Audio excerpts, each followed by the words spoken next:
Nggak apa-apa digituin, nggak bakal, nggak bakal. Dia pakai ini tunggu.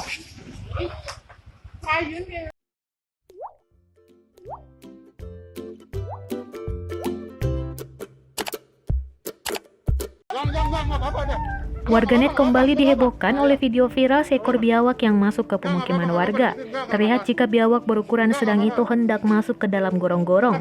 Warga sekitar dengan sigap menarik ekor biawak tersebut dan mengeluarkannya.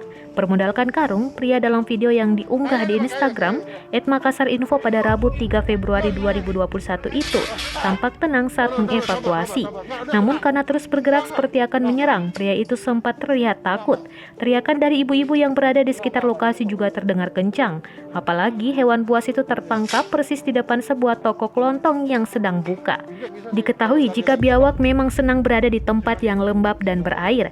Hewan tersebut termasuk dalam spesies kadal yang kerap dijumpai di negara tropis. Sehingga masyarakat diharapkan untuk terus waspada, terlebih saat musim hujan seperti sekarang.